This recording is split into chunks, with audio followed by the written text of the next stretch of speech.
The bad news is I've broken my arm and both of my legs.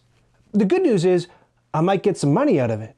Hi, it's Ryan from Nights Around a Table. Here's how you play First in Flight. You and your friends play real-life historical pilots during the early days of aeronautics. This was a time when any bozo with a dream in his heart and a spare collection of bicycle parts would strap homemade wings to his arms and jump off a cliff with the hope of being the first person to achieve heavier-than-air flight, sometimes not living to tell the tale. You and your opponents have that same dream in your hearts, and hopefully a little more engineering smarts. You'll be taking experimental flights, weeding out engineering flaws to repair your rig in order to improve your flying machine, and sometimes pulling off death-defying mid-air maneuvers, while enlisting the help of some notable friends in order to set a new flight record and become famous. When 4 years have passed, or when someone cracks a flight distance record of 40, which is more likely, all players get one final shot at setting the highest record. Whoever sets the best record wins. To the skies! You'll travel this track 4 times, representing 4 years in the life of a pioneering pilot. The actions you choose along the way help you improve your ability to fly even farther and without incident. You want to set the best possible record for heavier-than-air flight over a certain distance. Anytime you land on this fly space, it's time to take to the air. Hopefully. This fly action is central to understanding the rest of the game, so let's go over it first. You all start with the same deck of 9 cards that contains 4 glide cards with a distance value of 1 on them, an experience card, and 4 design flaw whammies that represent things going wrong with your flying machine. You're not allowed to look at these 4 flaws at the beginning of the game, but you know they're in there. You also have a special descend card that you keep off to the side. Your deck starts out kind of crummy, but it will grow and improve as you play the game. Shuffle your deck and hold on for dear life. You fly by turning over cards from your deck one by one. Each card with a number in the corner adds distance to your flight. This is a push your luck game, which means that any card you turn over risks crashing your plane. Turn over 4 red flaw symbols, well careful because this card's got a double whammy, and your contraption will come crashing down to earth. When that happens, you're done. Your fly action ends immediately and your pawn goes down for the count. I landed on my keys! So, is that next card you draw going to prolong your flight or prolong your stay in the hospital? At any point while drawing your flight cards, you can decide to try to land your plane by placing your descend card. But even after you decide to head down to terra firma, you still need to shuffle the remainder of your deck and draw 2 more cards to try to stick the landing. So you still have a chance of drawing extra design flaws and crashing your plane before the flight's over. What's more, these design flaws that you begin the game with have additional nasty surprises in store for you. One of your goals in the game is to patch up these problems by repairing these flaws and swapping the cards for these less serious basic flight problem cards, so that your future flights can go off without as many hitches. But try as you might, you can never repair your plane to the point where it's completely uncrashable. Whether you land the plane successfully, crash before landing, or crash while landing, you add up the numbers on your flight cards with the hope that you've set a new personal best distance record. If you landed the plane without turning over 4 flaws, your descent card counts for a distance of 5. You move your flight record tracker up the flight track to record your best attempt. If you crashed your plane while landing, you still add up the numbers and record your attempt, but your descend card only counts for 2 distance, and you have to knock your pilot token over on its side. And if you were unlucky enough to reveal 4 flaws before descending, your plane crashes immediately, and your pilot keels over. You still get to record your flight distance because, hey, you still technically flew. You crashed into Farmer McGregor's barn and your body's shaped like a pretzel, but you still flew. After every flight, you can take up to any 2 of the design flaws you revealed during your flight and put them in any order into any empty spaces in your garage, where you can potentially repair them on a later turn. We'll see how that works shortly. This is the supply pile of various draw decks for the game. If you happen to turn over your experience card while flying, you get to add one of these +1 glide cards to your flight, prolonging your time in the air. This improves your flying machine just a little for the rest of the game, because now that +1 glide card will always be shuffled back into your deck, and you might randomly draw it on future flights. But the game gives you different ways to upgrade to add even better cards to your deck. We'll look at that in a bit. Movement. So that's what flying looks like. But first in flight would be pretty dull if you couldn't tinker with your plane and improve your flight record. So there's all this other stuff on the board that helps with that. Let's look at how you move around the loop in your quest to become a famous flyer. If you'd like to nosedive right in, skip ahead to the end of the video and I'll show you how to set everything up. Each player is represented on the board by a little pilot token. The tokens are randomly lined up here, and the last player in line is always the active player. So in this instance, this player would take the next turn. If the board looked like this, it'd be this player who's farthest back. When you take a turn, you move your token ahead as many spaces as you like to any unoccupied spot and do the thing. So technically, on your turn, you could go all the way over here, but that's probably not a good idea because you're missing a lot of opportunities by skipping over so many spaces. Put these two rules together and it means that the farthest player back might get multiple turns in a row. So Grandpa Earl's token is the farthest back and he decides to go here and do the thing. Then Grandpa is still the farthest back, so he gets to go again. He decides to go here and do the thing. Then, since Grandpa's still last in line, Grandpa gets to go a third time. Come on, Grandpa Earl, you're hogging the board game. You can't land on a space if you can't take the action. So for example, if there's a space that costs money and you ain't got any, you have to skip that space and move further along the circle. Sometimes you're given the option of paying either money or time to do a thing. So here, you can patch up your plane either with cash or spend your time tinkering with it, just like in real life. If you choose to pay time for something, you move ahead the appropriate number of spaces along the clocks. Unlike a regular space, multiple players can occupy a time space together. If you move into a time space and there's already one or more players there, you move to the front of the line on that space. So it's like a last in, last out kind of thing.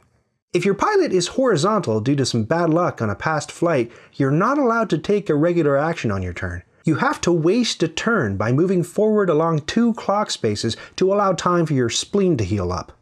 The last space you can move to is here, back at the beginning of the loop. If you're the first to arrive, you take the leftmost spot, which means you'll be the first person to take a turn when the year is finished and a new year begins. Everyone else files in from left to right as they reach the end of the line. By the way, in board game parlance, this loop mechanic is called a rondelle. Now let's take a look at the different actions you can take as you travel the rondelle in search of fame and glory, and an intact skeleton. The actions.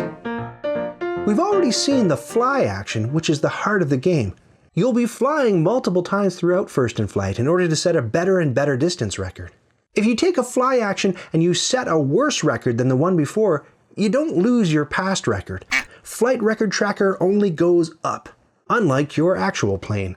Every time you finish flying and you sniff out one or more design flaws in your rig, you have to flip over your descend card on top of your deck to remind you that you have to shuffle these unrepaired design flaw cards back into your deck if you decide to go flying again, without first fixing the problems on your plane.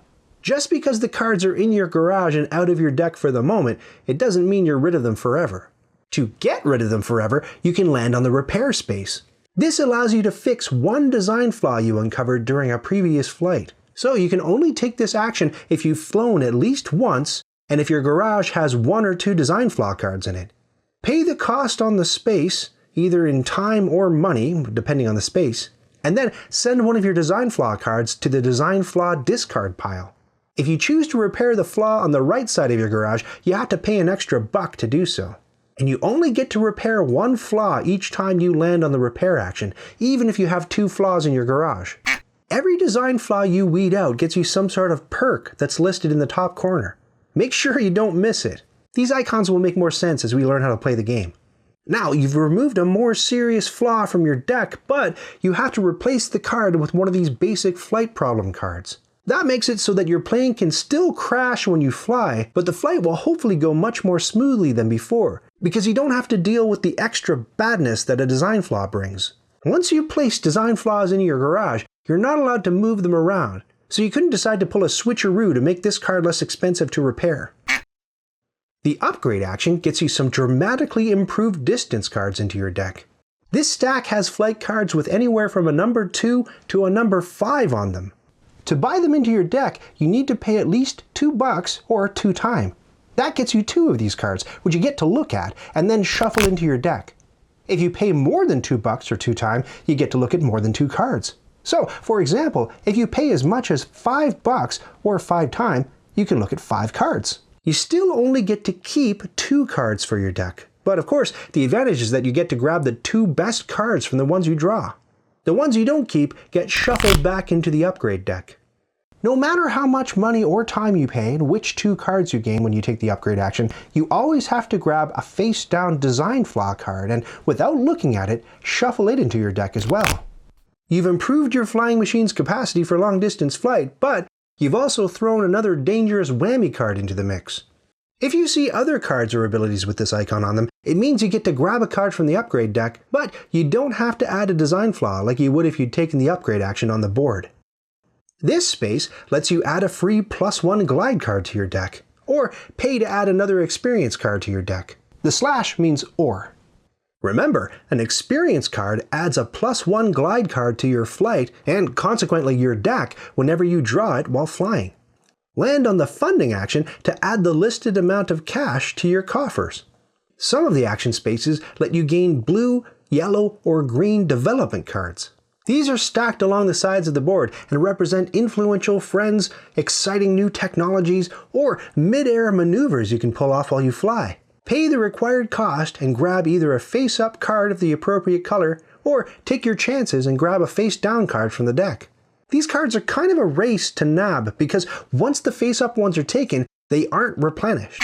New development cards don't get dealt out until the year is over and this marker moves ahead. Many of the development cards have this turn symbol on them. That means you have to turn the card to use its ability, and the card won't get refreshed until the beginning of next year. So you can call in a favor from a friend at most once a year. The blue technology cards don't need to be turned. They have permanent effects that last the whole game. And the green skill cards can only be turned while you're flying. You can use them each once per flight, and when the flight's over, you can refresh them all and use any or all of them again the next time you fly. Many of these green skill cards let you peek at and reorder your deck so you can squeeze the most mileage from your machine, like wing warping, which lets you look at the top 3 cards in your deck and put them back in any order. You're not allowed to exhaust any cards, skills, pilots, and friends included, after you've played your descend card and are trying to land your plane. We won't go over every single development card, but one of the blue technologies you can gain is the wheeled landing gear, which adds 2 +1 glide cards and a basic flight problem to your deck. From now on, you're allowed to draw an extra whammy before crashing. But since it adds a whammy card to your deck, it doesn't make your plane magically uncrashable. One of the yellow friends you can make is Alexander Graham Bell, who you can exhaust to spend 2 time to add an upgraded card to your deck on your turn. Be careful though, I hear this guy likes to charge for long distance. Finally, there's the Any space, which lets you take any action on the board. This Any space is free, but the others cost money if you want to use them. Additionally, you have to pay the usual cost of whichever other action you choose when you land here. End of the year. When all pilots have moved to the lineup to begin a new year, you award the Michelin Cup. Whichever pilot has marked the most impressive flight record on this track earns that year's Michelin Cup award of $7. Michelin. It's not just for car tires and overpriced restaurants. Second place gets $5 and third place gets $4. No matter how terrible your flight record is, you'll always get a minimum of $4 to take into the next year with you. If 2 players are tied, the first player who achieved the record gets the best prize. So if you wind up with a flight record that matches an opponent's, put your plane on top of theirs to remind you that you were the second person to achieve it, and you'll get the next prize down the list for being an also-ran during the Michelin Cup. Then, when the prizes are awarded, you move the year marker ahead 1 space. You discard any face-up development cards that weren't purchased this year, and deal new ones in each category. 2 friends, 2 technologies, and 4 skills. Everyone refreshes any exhausted cards they have, including their pilot if applicable. Then, it's time to begin another race around the sun, beginning with the player farthest back in line. Fame! Na na na na na na na. Each player gets to play a unique pilot with a special ability. If at any point you manage to crack a flight record of 15, your pilot becomes famous. You get to flip the card over where you'll find a spruced up version of your special ability. Wright Brothers who? You also get an immediate perk from the top left of the card. So for example, Louis Blériot gets a free skill card when he becomes famous. If you become famous and your pilots already used their special ability this year, you flip the card and keep it sideways. You don't get to refresh it until the year is over. That only counts for pilots you have to exhaust to use their powers. So for example, Wilbur and Orville's ability remains viable after they become famous. Here are a couple of the pioneering pilots you can play. E. Lillian Todd lets you take the action space on the space immediately behind the space you landed on, whether it's occupied or not. When she gets famous, she additionally gets a $2 discount for using that space. Glenn Curtis can pay 2 time to repair and or gain a +1 glide card on his turn, even if he didn't land on the repair action. When he gets famous, instead of gaining a glide card, he gets one of the fancy upgraded cards into his deck. There are 10 pilots in all to discover while you play. Game End. The end of the game is triggered when either the 4th year ends or when someone achieves a flight record of 40 or more. Then, every player, including the player who triggered endgame by cracking 40, if that's how it went down, gets to take one final flight to try to bump up their record. After that final test, whoever has the best record wins. If there's a tie and one of the players involved in the tie was the first to beat 40, then that player is the winner. If that condition doesn't apply to anybody involved in the tie, well then all tied players share in the victory. 2-player games. You can play first in flight solo against a pair of robot opponents, but I won't cover that here. You can also play with only 2 players, which I will cover here. In order to make the action spaces more crowded for a 2-player game, you add an extra pawn to the board and call him Gustav, so named for early aeronautics pioneer Gustav Whitehead, who presumably had really bad acne. Anytime Gustav gets a turn, he moves to the next available action space. If it's a fly action, you move Gustav's flight record up by 3, or by 4 if you want to make the game trickier. If Gustav lands on a development card action, you remove the bottommost available face-up card of that color. On the space where he gets to choose between friends and technologies, he'll always choose technologies over friends. Ha, that's so Gustav. On any other action space Gustav lands on, he doesn't take the action. But he does get in your way. At the end of every year, you automatically bump Gustav's flight record by 4, or by 6 if you want it tricky. He's in the running for the Michelin Cup just like you and your opponent, but you don't actually have to give him any coins. If at any point Gustav cracks 40, he triggers the end game. Everyone gets one final chance to fly, including Gustav, who gets another 3 or 4 points added to his total. If Gustav wins the game by getting the highest flight record, the human players have to compete with each other for shameful 2nd place. Setup. To set up the game, lay out the board on the appropriate side for your player count. Pop the +1 glide cards here and the basic flight problem cards here. The deck of experience cards goes in the middle. Shuffle the deck of upgraded cards, the ones with distances 2 to 5 on them, and put it up here. Likewise, shuffle the design flaw cards, the nasty ones, and put them here. Leave room in the middle for discarded design flaws that players can remove by repairing their machines. Each player picks a color and gets a player board, a descend card, a pilot token, a flight record tracker, and a deck comprised of 4 of these drawn randomly, no peeking, and 1 of these which you should shuffle together without looking. Deal out 2 friends, 2 technologies, and 4 skill cards to the sides of the board.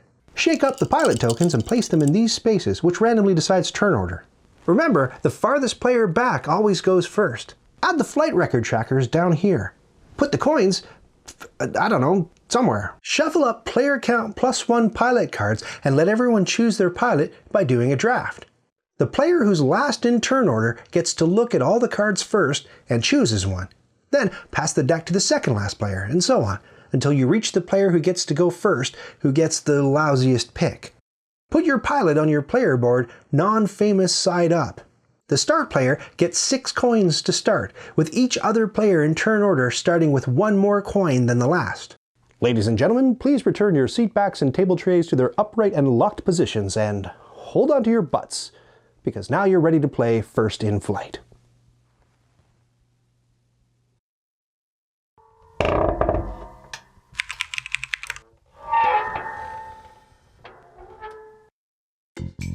Did you just watch that whole thing? Oh, hey, to 100% this video, click the badge to subscribe and then click the bell to get notifications when I've got new stuff.